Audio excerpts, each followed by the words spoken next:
world of fantasy, romance, sci-fi, adventure, and more. It's time for the Author Hour, your guide to fantastic fiction, hosted by Matthew Peterson. It's a weekly visit with the masters of fiction as we meet with the top authors of today. Now, here's Matthew Peterson.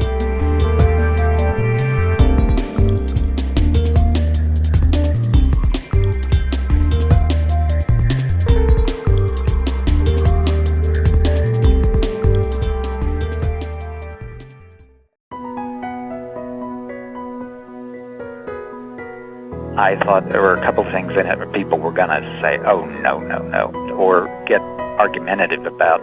And to my great surprise, everyone who's read it in my professional life, publishers, editors worldwide, have just gone over the top about it. And I at first was taken aback. I was waiting for somebody to call me and say, how dare you say this, or how you do that, why would you think you could get away with saying that?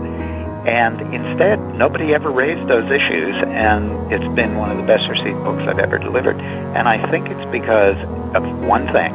Everybody who reads it says to me, I felt so up at the end of it. I was so full of hope, and I felt so upbeat. And I think I've stumbled on the right book for the right time. Nobody's full of a lot of hope right now. My family and I decided to self-publish the book and see if we could make a go of it and just see if people would enjoy reading it.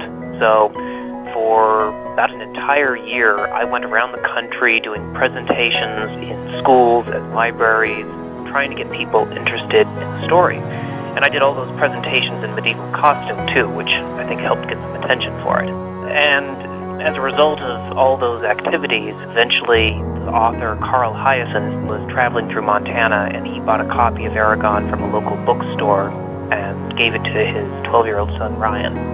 And Ryan liked the book so much that his father recommended it to Random House, and then Random House ended up contacting me and saying that they wanted to buy the entire series. Oh, wow. And it was an amazing experience because that's not the normal process of how you get a book published. I think I work backwards from most authors. Most authors get an idea for a story and they start to write it, and then later they think of a title. But I think of the title first. And then the title sort of leads me to the story. Like I had this Goosebumps title, Say Cheese and Die. Oh.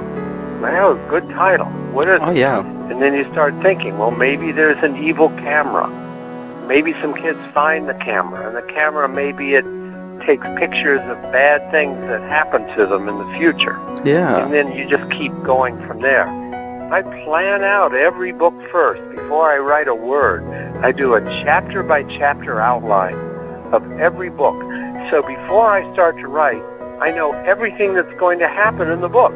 Before we get into the books, I wanted to ask you what it was like growing up with Anne McCaffrey.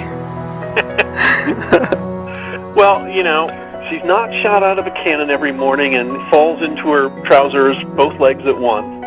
You know, for the longest time she was just a mom, and I will say a great cook, and sometimes opera singer, and very scary off Broadway actress.